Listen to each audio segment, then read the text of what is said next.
Public Relations. Edward L. Bernays. 1945. Narrated by Skeptical Waves. Part 2. Public Relations in Action. 29.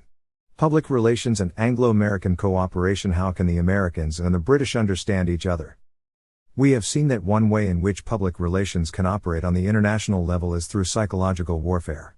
But there is another, related aspect of the United States' worldwide activities in which effective public relations is equally important. Today our national security is buttressed by a series of alliances with other freedom-loving countries. There is the Atlantic Pact, and there are the countries with which we cooperate in the United Nations, whose troops are fighting beside ours in Korea. Our own national welfare and the welfare of the world require that the United States maintain the best possible relations with its allies. This calls for the best possible mutual understanding. This is particularly true in the case of Great Britain. Writing in the New York Times of June 12, 1951, Anthony Eden said, "Amid all the conflicts and perplexities of the world scene there is an essential, simple fact of which we must never lose sight. The British Commonwealth and Empire and the United States need each other and must live and work together. For upon their joint endeavor all our present and future plans depend." Emphasizing that Anglo-American official policies in the Near and Far East were at that moment fortunately closer than they had been for some time, the British leader pointed out that, nevertheless, the lessons of the recent past should not be forgotten. It must be at any time disturbing to learn of divergences to and fro across the Atlantic, Mr. Eden said. In the nature of things they are not easy to influence. We have to be careful not to exaggerate their significance, or we shall merely be playing the game of those who want to see differences become a rift, then a chasm. At the same time, it is dangerous to ignore them, for then they may grow unperceived until they assume alarming proportions. The British statesman then called attention to the vital fact that misunderstandings arise from a false conception of the burden each nation carries. Mr. Eden's remarks confirmed the impressions I had received when I visited England several years before, in the summer of 1948. At that time, the people of the United States and the people of Britain seemed to be further apart than at any time since before World War I. A London weekly, the leader, asked me to write an article on what was wrong with Anglo-American relations, and what might be done, from a public relations point of view, to improve them. To illustrate how public relations may be applied creating better understanding between two countries, I am reproducing that article with some minor changes. There is no doubt that the people of Britain and the people of the United States are further apart than at any time since before World War I. You read it in the newspapers, you hear it over the radio, your taxi driver talks to you about the dollar crisis and what will happen between the United States and Britain. Newspaper leaders, depending upon the point of view, give their solution of the problem, whether it be the New York Times or the London Times. Quick solutions are sought and proposed: devaluation, an economic union of Britain and the United States, with, as a porter suggested, Britain the 49th state, getting in even before Hawaii. The present dollar crisis shows what can happen when two peoples do not understand one another. Both of our peoples look for quick solutions, for scapegoats and whipping boys, instead of carefully examining all the facts and coming to sound and reasonable conclusions. On both sides of the Atlantic we permit ourselves to be swayed by the biased or selfish interests of those who want to exploit our differences. The dangerous fact is that the people of the two great democracies are today emphasizing their disagreements rather than their areas of agreement. At the end of World War II we moved from a one-world conception, based on the wartime alliance of the anti-fascist powers, to a two-world conception, the world of democracy versus the world of communism. That was evidently what Stalin wanted, and that is what he got. We must now avoid at all costs a further division into three worlds in which Britain and the United States would represent opposing conceptions of democracy. Petty quarrels and differences are almost traditional in Anglo-American relations. They are nothing to worry about. What is serious, however, is a sustained and deliberate campaign for whatever purpose to promote a wide cleavage between the two nations.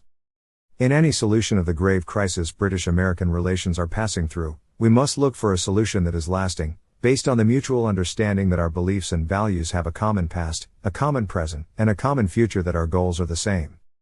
If we accept this objective, the problem immediately becomes one that transcends dollars and pence. It becomes a problem that must be resolved in terms of the enlightened self-interest of the two parties concerned. Thus, since we are both democracies, the decision must depend on the enlightened opinion of a public which, on both sides of the Atlantic, knows all the facts in the case and makes its decisions thereby. Public knowledge of facts is our first line of defense. What good are military plans by joint commissions of Army and Navy officers to defend the democracies unless these plans are backed by the will of the people? The army and navy of a democracy are powerless without the support of the people.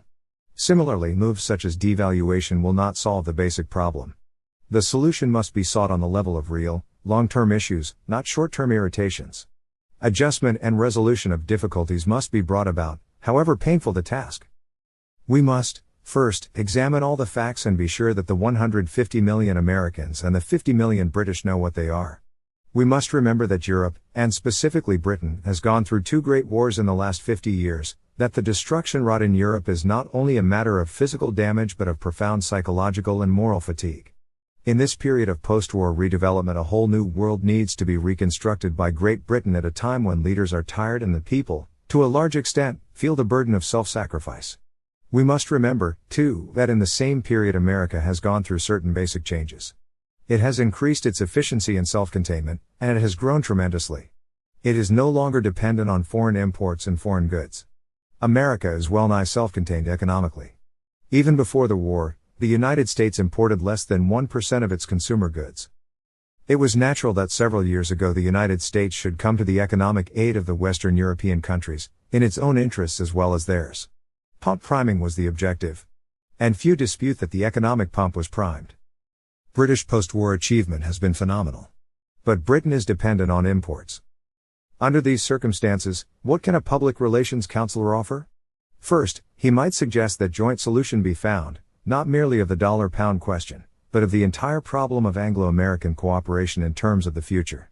From an economic standpoint, Britain must, if it wants to export, lower its production costs through increased efficiency in production. Second, it must reduce costs based on cartel and trade association price fixing. Industrialists in Britain have talked much about free enterprise, but I am not persuaded that they really mean it.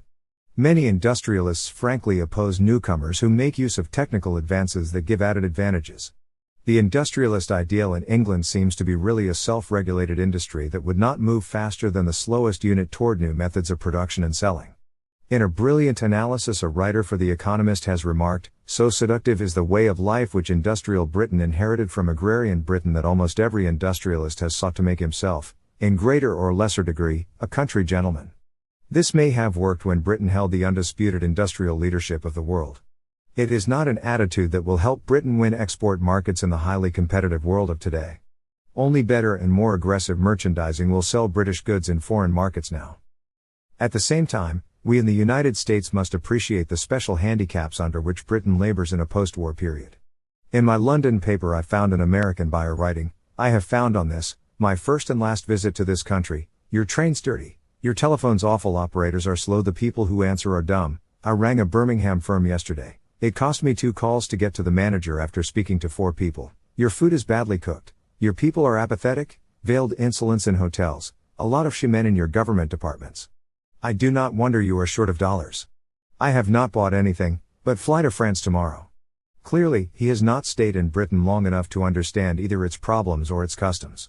He acts on first impressions, but it is first impressions that may prove costly to the country. Britain can take more aggressive steps to get tourists an important invisible import of dollars. This entails British activities in the United States as well as activities aimed to orient the Britisher at home to the overseas tourist. It should entail, too, the elimination of the pinprick annoyances the tourist is subject to, for they not only annoy him but, from the broadest standpoint, hurt the country as well.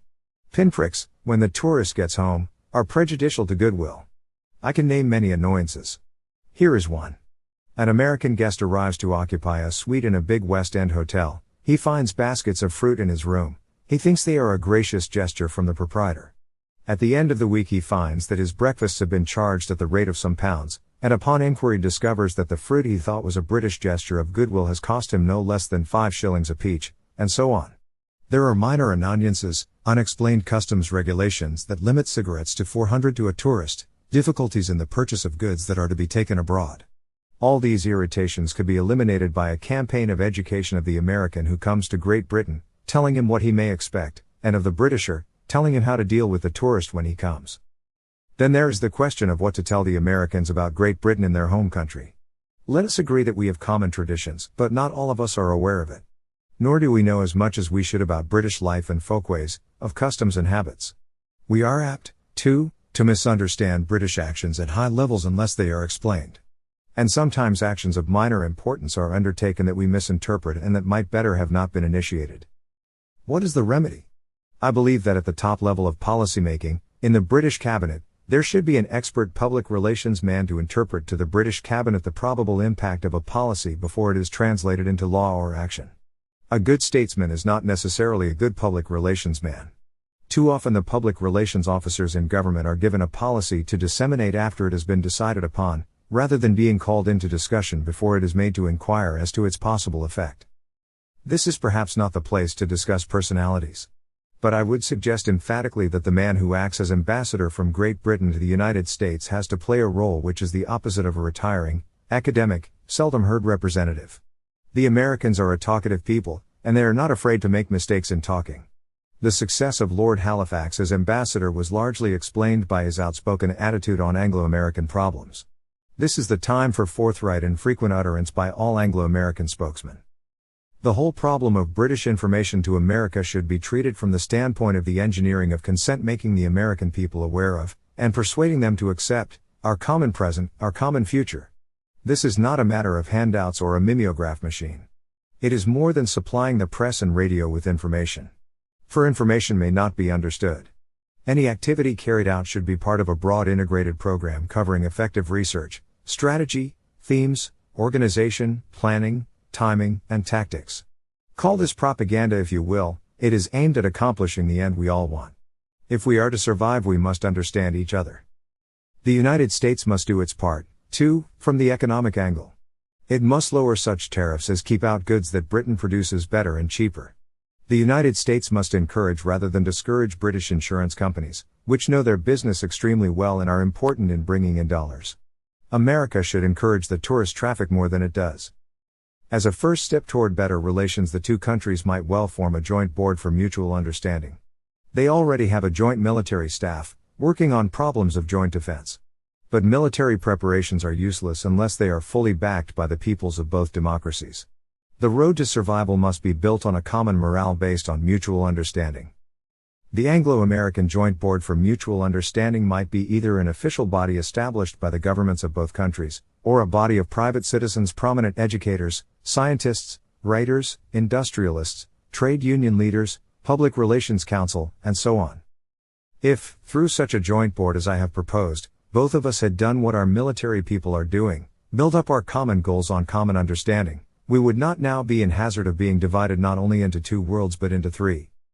Thomas Jefferson said the last recourse is the common man. It is upon this man and his understanding that the democracies must base their case. He will not do wrong if he knows the facts.